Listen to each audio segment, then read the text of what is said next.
Alors mon rêve maintenant, c'est de poursuivre tout ce travail avec les jeunes générations. Nous avons déjà beaucoup avancé puisque les dialogues en humanité eux-mêmes fonctionnent et sont possibles grâce au travail, à l'engagement, à l'épanouissement d'étudiants qui viennent participer chaque année, de faire en sorte que les jeunes générations puissent vraiment sentir que nous leur faisons confiance.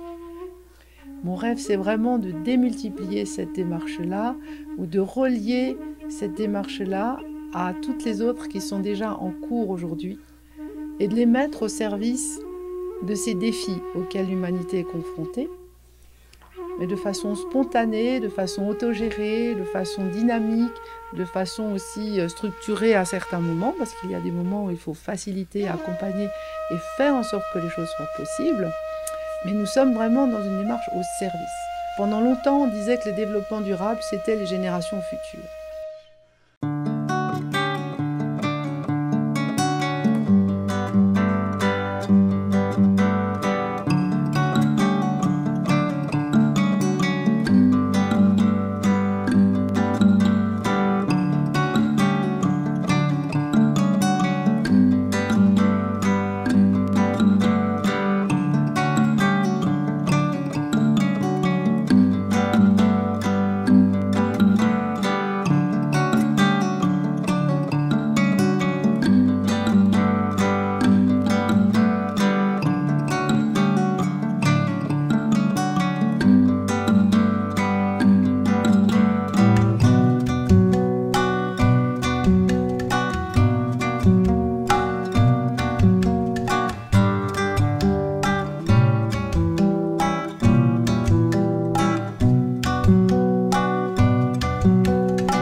Poser la question humaine comme une question politique et pas simplement comme une question personnelle, privée ou psychologique me paraissait intéressant. Et j'ai fait cette suggestion au maire de Lyon qui a été d'accord pour organiser dans le cadre de la préparation du sommet de Johannesburg un certain nombre de contacts qui ont lancé ensuite le processus dialogue en humanité. Et c'est là que nous avons eu l'idée de nous réunir sous les arbres en nous inspirant de la palabre africaine et de travailler pas simplement sur l'intelligence mentale, mais aussi sur l'intelligence sensible, corps, cœur et esprit, les trois intelligences réunies. L'enjeu, me semble-t-il, aujourd'hui, c'est vraiment de dire le XXIe siècle se joue comme un carrefour décisif dans les décennies qui viennent, parce que les questions qui sont aujourd'hui posées supposent une forme de gouvernance citoyenne mondiale. Nous avons besoin de penser la question mondiale à partir de la citoyenneté de la Terre et à partir du fait que l'humanité n'est pas menacée de l'extérieur, mais de l'intérieur, par sa propre barbarie intérieure. Et pour avancer dans cette direction, il faut d'abord repérer tous les acteurs qui sont des forces de vie par rapport aux forces mortifères et construire des alliances à partir d'un certain nombre d'acteurs de la société civile, mais aussi à partir d'acteurs d'institutions internationales, d'acteurs qui sont dans le monde de l'entreprise, mais à condition qu'ils prennent en compte les enjeux de responsabilité sociétale, d'acteurs du monde politique, mais à condition qu'ils changent leur rapport au pouvoir, et aussi les acteurs du côté des traditions morales, spirituelles, à condition évidemment qu'elles ne soient pas dans des logiques intégristes et excluantes. Donc nous avons besoin en quelque sorte d'une grande alliance civique pour le devenir de l'humanité et de construire ensemble, de co-construire ensemble des sociétés du buen vivir, des sociétés du bien vivre.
Je pense que la première chose à dire, c'est que nous nous inspirons d'autres initiatives comme nous en inspirons d'autres. Donc, deuxième chose importante, c'est le fait que nous nous référons à l'Afrique et ses arbres à palabres. Chacun vient écouter les autres, dire ce qu'il a à dire et repart en paix. Donc, en plus, ce parc est très très beau avec des arbres multicentenaires. On peut dire aussi que cet endroit éveille vraiment le meilleur en nous. Et donc progressivement, la journée, parmi les 3 jours qui se passent dans le parc de la Tête d'Or, se décompose ainsi. Alors la première partie de la journée, c'est le temps du rien. C'est le temps qui appartient à chacun. Une promenade avec d'autres, par exemple, ou faire du tai chi ou du qigong, c'est possible. Ensuite, à partir de 11h, nous faisons un temps d'ouverture où, en particulier, les invités internationaux, mais qui veut aussi, se retrouvent à la roseraie sous les arbres très accueillants, en cercle. Cette année, nous avons d'ailleurs fait même un petit mandala de fleurs collectif qui a permis aussi de nous reliés à la nature. Donc, il s'agit à ce moment-là de faire des dialogues intergénérationnels, de montrer la diversité des personnes qui sont là et qui se relient au thème de la journée, au thème des 3 jours qui ont été choisis. Ensuite, c'est le temps de la rencontre pour déjeuner ou découvrir et déguster des cuisines du monde. Tous les produits sont des produits traités de façon à respecter la terre. C'est ce temps essentiel de la rencontre, des rencontres. De 14h à 16h, nous nous retrouvons ensuite avec les ateliers proposés par de multiples associations, artistes, scientifiques, citoyens. Ce sont des ateliers du sensible et de formation au discernement. Donc on voit toute la diversité de ce qu'il est possible de faire sans forcément la parole. Ensuite, nous avons ce temps des agoras. Nous nous retrouvons pendant 2 heures sur un thème à 3 endroits différents, donc 3 thèmes différents, complémentaires, comme une sorte de parcours tout au long de la journée. Nous sommes en cercle, il n'y a pas de tribune, il n'y a pas de sachants et d'ignorants, chacun vient parler à partir de son expérience. Mais en principe, il n'y a pas de synthèse pour éviter toute captation, parce que nous ne savons pas comment chacun a été touché pour faire un pas de côté. Nous veillons évidemment à chaque fois, en particulier, à donner la parole, dès le début, mais aussi au fur et à mesure, à la plus grande diversité des personnes sur le sujet donné. À partir de 18 h, il y a un autre registre encore qui est proposé. Soit des témoignages de vie croisés, d'entendre des témoignages de gens courageux, engagés et qui ont transformé leur vie, qui sont devenus acteurs de la vie et de la société. Deuxième registre en parallèle, des temps de coopération-action. Et l'objectif va être de décider qui a envie de mettre en œuvre quelque chose, des actions, coopération. Et puis enfin, le temps de la fête, et qui aboutit comme une sorte de point d'orgue ou d'épanouissement ou de feu d'artifice à partir de propositions d'artistes qui viennent souvent des 4 coins du monde, mais qui ont aussi déjà tout un cheminement de croisement de musique, de croisement de chants, de chants engagés, mais aussi d'étonnement, d'émerveillement qui sont possibles à partir des instruments de musique ou à partir des interventions des uns des autres.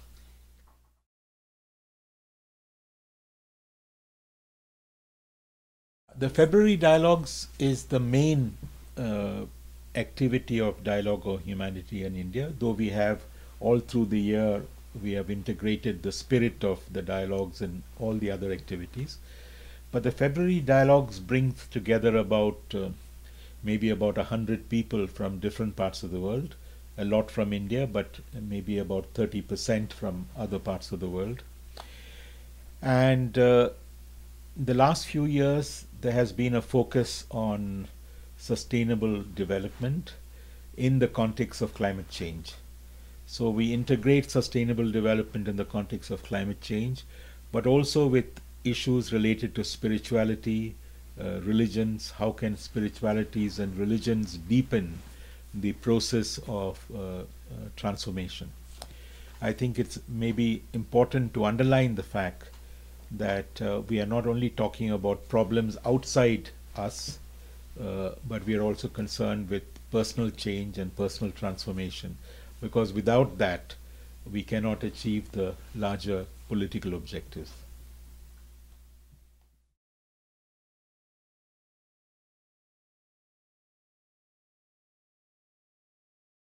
Lorsque j'ai participé à ces dialogues en humanité, j'ai eu l'idée que c'était nécessaire et important aussi de lancer les dialogues au Maroc. Et donc nous avons lancé les dialogues à Rabat. Tout de suite, notre institution, c'est une business school, a voulu aussi avoir une âme, c'est-à-dire elle a voulu aussi avoir quelque chose d'humain. La plupart de nos étudiants, ce sont des étudiants qui viennent de la grande bourgeoisie marocaine.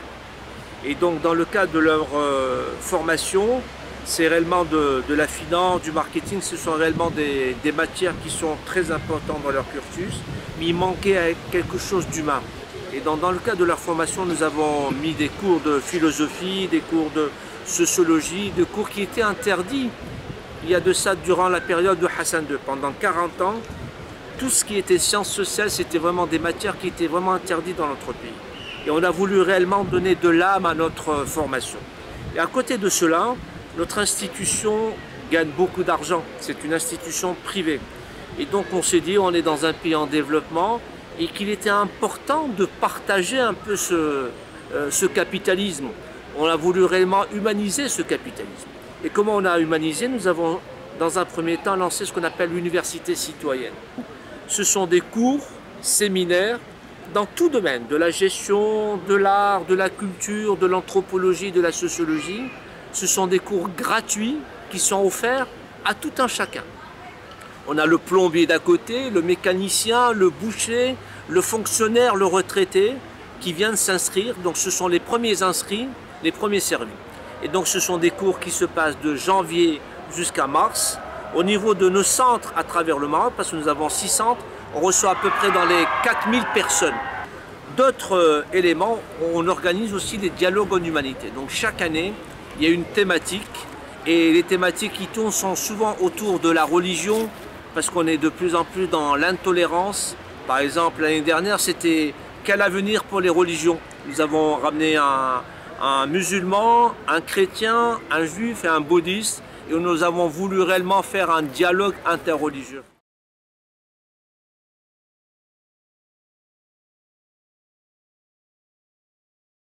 Le réseau Dialogue à Paris est en construction. C'est un petit réseau qui, j'espère, a pour vocation de devenir aussi beau, aussi majestueux que celui de Lyon.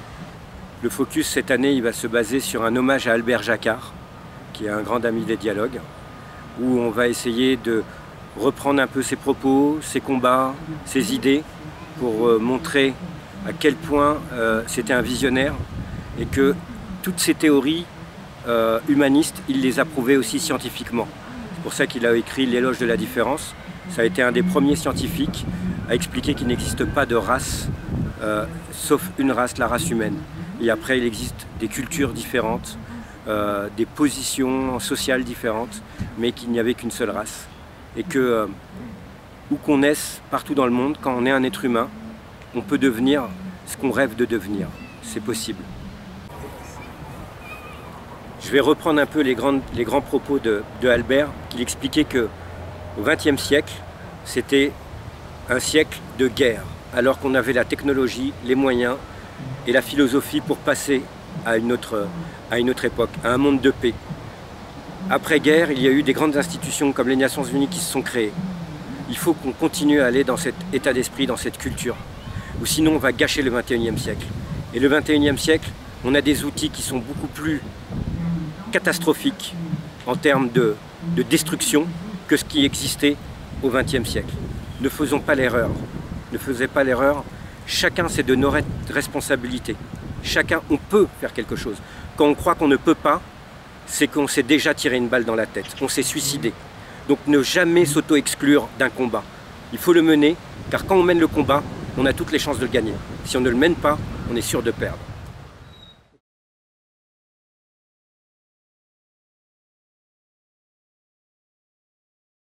Em 2006 a gente criou o Brechó Ecossolidário e a gente criou isso numa sala de aula para mostrar aos estudantes o que era a economia solidária, como é que o dinheiro poderia ser só um instrumento de troca e não um instrumento de opressão.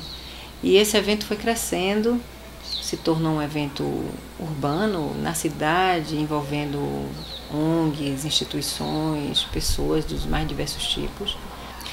Então o Brechó, quando ele chega ao Parque da Cidade em 2009, se torna um grande evento anual, já conhecido pela cidade. Ele também começou a fazer parte da rede Diálogos em Humanidade. E essa conexão entre um grande mercado de trocas, um grande momento que a gente mostra práticas do futuro emergente. O Brechó se organiza em torno de comissões, na comissão autogestionária, comissões temáticas. A gente tem a tenda holística, que trata de aulas e encontros que discutem uma saúde integral, meditação, yoga, qigong. A gente tem a tenda cultural, que traz para o evento inúmeros grupos culturais dos mais diversos. A gente tem a tenda ambiental, que promove ateliês, oficinas de educação ambiental, de práticas novas e que promovem uma relação de harmonia com a natureza. A gente tem a tenda infantil, a gente tem os diálogos, a gente tem a Feira da Economia Solidária, a Feira de Trocas de Bem Usado, que na verdade é o grande mote do Brechó Ecossolidário. E todas essas atividades juntas, em 2 dias no Parque da Cidade, elas dão ao frequentador e a nós organizadores o sentimento de estarmos vivendo um pouco do que poderia ser um bom futuro. E a gente tem praticado esses anos todos o que na rede a gente chama de política da amizade. nós temos promovido, na medida do possível, o encontro entre as pessoas que organizam brechó em diferentes países, de forma que a confiança seja acrescida, que a amizade se consolide e que a gente saiba que existem em diversos países pessoas que estão, como nós aqui, se envolvendo com a construção de um mundo melhor, através de práticas cotidianas, através de modos organizativos, autogestionários, de muito respeito à diversidade, de muito respeito ao talento de cada um. Isso que a gente chama política da amizade é um diferencial importante da rede, porque ela transforma a amizade, que aparentemente é meramente uma questão individual e pessoal, numa questão política. Numa sociedade civil planetária, você construir uma rede de amigos, mas amigos no sentido tanto da exigência quanto da cumplicidade.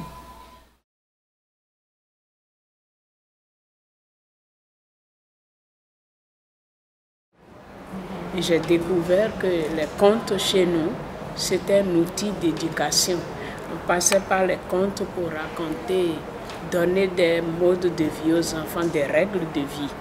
Et quand j'ai remarqué que ces contes disparaissent, donc j'ai décidé d'aller au pays, rencontrer les vieux, les écouter, et j'en ai fait des livres que vous trouvez sur Internet et dans les librairies aussi. Et à partir de ces livres, l'idée m'est venue de raconter maintenant ce qu'il y a dans les livres. Il ne suffit pas, pour que les contes ne disparaissent pas, il ne suffit pas de les écrire dans un livre, il faut que les gens réapprennent à raconter. Donc j'ai institué le FICOP, Festival international du conte et de la parole, en 2008. Donc la première édition a eu lieu en 2008 et c'est tous les 2 ans. Donc au Bénin, on a commencé cette expérience en 2008 et cette année, au mois de mai dernier, nous sommes allés pour la 4e édition.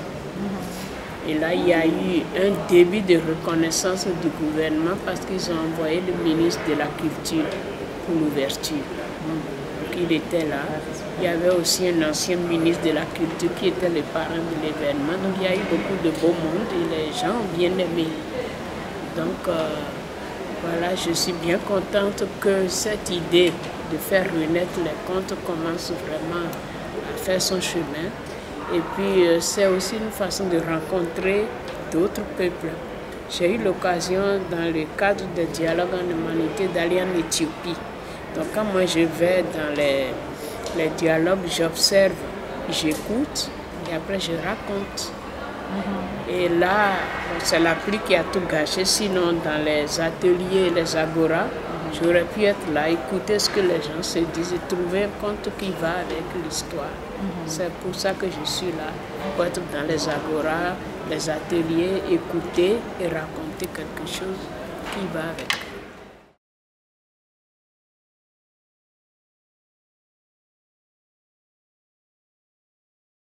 Et depuis maintenant une dizaine, je dirais une douzaine d'années, je participe à l'organisation du dialogue en humanité au Parc La Tête d'Or. Et depuis 2012, j'ai organisé Dialogue en humanité à Addis Abeba. Pour la première fois, je participe régulièrement les événements qui se passent en Afrique. Aujourd'hui, ce qui se passe, ce que je vois, ça s'agrandit énormément le dialogue en humanité dans le monde. Il y a un besoin de la démocratie participative pour essayer que les gens s'expriment. Et nous, on est, comme on appelle, de soutien. On est, comme on appelle, des gens qui veulent que les gens s'engagent, participer aussi, et qui s'engagent dans le sens pour essayer que les gens s'approprient ce que c'est l'humanité, c'est connaître l'autre.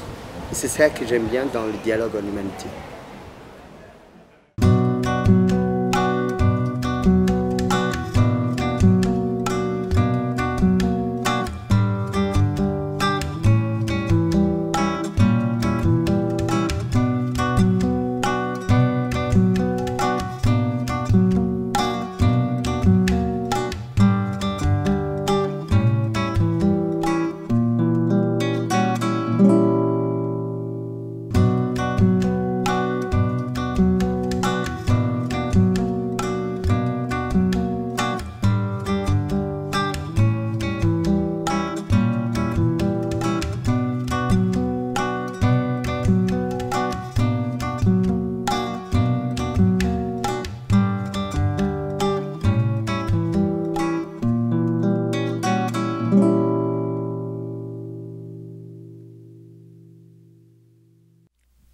como que a gente pode ir criando coletivos e encontros e trocas da riqueza dessa criação toda de pessoas, pequenos grupos mais grandes de redes, para que ao nível mundial já se estabelece uma cultura da esperança e da construção do conhecimento mútuo, do enriquecimento mútuo das iniciativas a partir do aporte de cada um.